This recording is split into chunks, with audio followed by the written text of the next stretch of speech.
This one's going to be a two-part one because one night I had a dream, and then a second night, it continued in a way. So with this dream, I had the night of September 7th, 2012, and I'm in this dream, and I'm sitting down on this log bench, and I'm sitting next to this guy, and he said something about the upcoming election, because around this time last year, Obama was running again, and all the whole election mumbo jumbo with Romney and whatnot.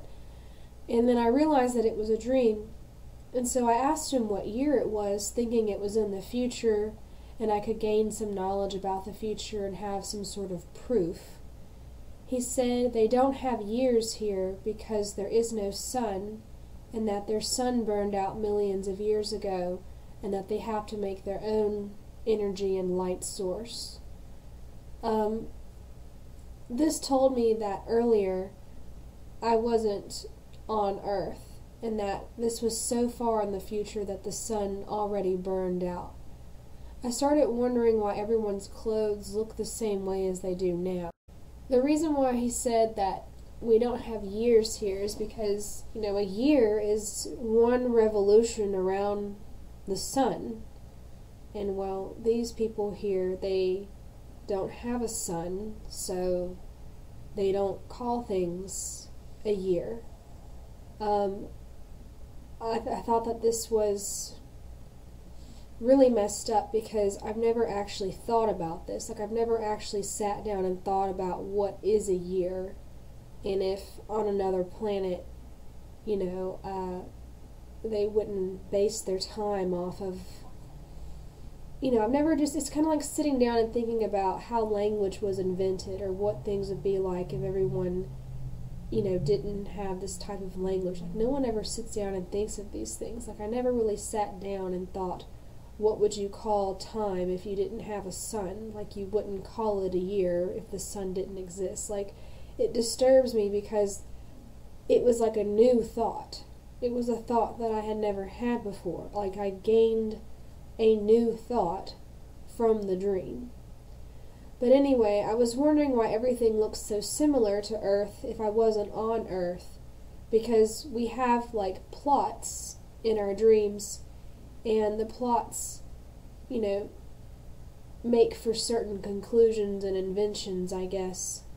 It is all controlled by a dream orchestrator. They choose what things work best in their world and decide to let us try it in ours. I'll get into that with the dream orchestrators later, but a couple of days later, on September 29th, I realized that I was dreaming again, and I asked this girl in my dreams what sort of time that she uses in her reality. And she paused and looked at me, and then she looked at this man, and he was 20, and she said, "Hours?" As if, she was kind of forced to say that after she looked at the man. And then I looked at the man, and I said, "You need to tell me what's going on. You are the same man from the other dream that explained the time zone, aren't you?"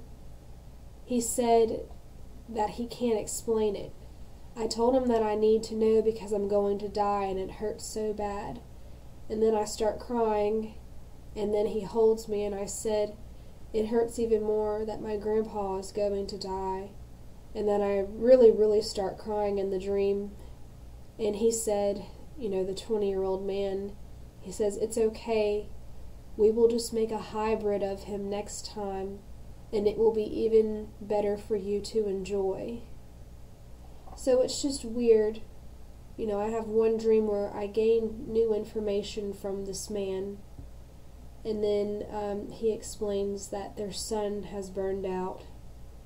And then in the next dream, I'm talking to this girl, and I ask her, what time zone are we in? What way does your planet keep time? And she pauses and looks over at this guy and waits for his instruction on what she's supposed to say. And she says, hours, or years, as if she's forced to say it. And then I look, angrily at the man and was like, no, don't force her to say anything. Tell me what's really going on. Tell me this is a really big deal, because it seems as though I have attached dreams to basically the afterlife, death, and I'm trying to figure out about death through my dreams, and I say, I'm going to die, and it hurts my feelings, and my grandpa's going to die, and this hurts my feelings. I need to know what else is going on, and I need some clues and hints, and I'm just so desperate in the dream, and I start crying.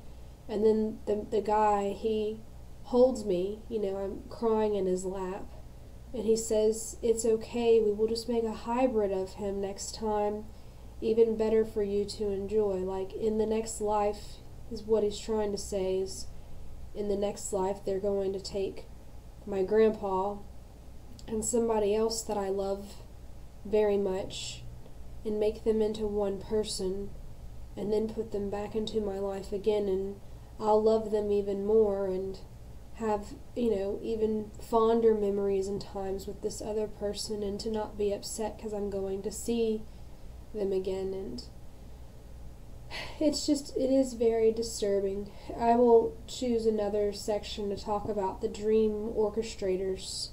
Those are maybe the most profound of all of them.